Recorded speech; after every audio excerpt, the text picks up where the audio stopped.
Chers auditeurs, dans ce nouvel épisode, nous allons parler de la cession d'une entreprise dans la restauration événementielle et des leviers qui permettent d'en maximiser la valeur en 2026 et au-delà.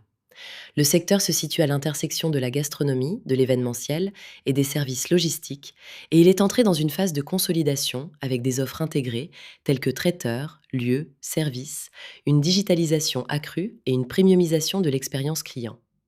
Les signaux de marché montrent que les acheteurs stratégiques, les fonds d'investissement et les family office adoptent des logiques différentes. Les premiers recherchent des synergies opérationnelles et un carnet de contrats récurrents. Les financiers exigent une croissance scalable et la capacité d'accompagner la transition. Les family office privilégient la stabilité des cash flows et la valeur de la marque. Cette diversité influence la structure des deals, avec des earn-out liés à la performance et, dans certains cas, des périodes de rétention du dirigeant pour accompagner le processus. Préparons l'entreprise 6 à 12 mois avant la cession. Gouvernance et organisation, documentation des processus clés et structuration de relais managériaux. Les revenus doivent être équilibrés entre contrats pluriannuels et prestations one-shot, avec une visibilité sur 12 à 24 mois et une prime pour les portefeuilles récurrents.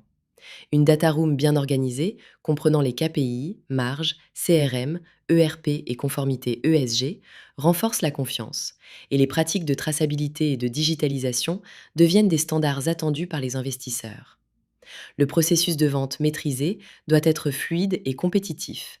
6 à 9 mois en moyenne, avec 2 à 3 mois de marketing, négociation de LOI et due diligence.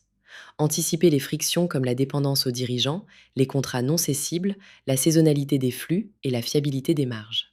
Une pré-due diligence interne permet de mitiger ces risques avant la mise sur le marché, et la communication interne doit rester raisonnée avec une confidentialité digne. En valeur, les multiples observés oscillent entre 6 et 9 fois l'EBITDA pour les acteurs premium, les facteurs positifs incluant des parts de revenus récurrents, des marges brutes supérieures à 20% et l'intégration digitale.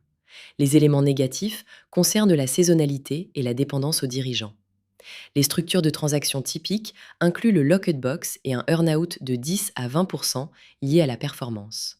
Les scénarios prospectifs couvrent le volet technologique, les tensions géopolitiques et les attentes macro-sociétales autour de la durabilité. Quant aux menaces, la dépendance aux dirigeants et la volatilité des marges restent des points critiques, tout comme les risques liés à des litiges et à la dispersion des informations.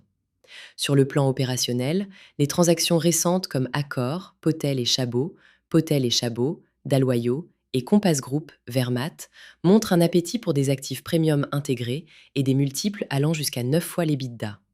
Le marché 2026 demeure porteur si l'on priorise la gouvernance, la recurring revenue et la data. En conclusion, réussir une session en restauration événementielle suppose un modèle scalable, centré sur les données et la durabilité, un pilotage de gouvernance solide et une communication transparente avec les investisseurs pour sécuriser la session et la pérennité du savoir-faire. Pour en savoir plus, partagez cet épisode et abonnez-vous au blog Scale to Sell ou contactez-nous.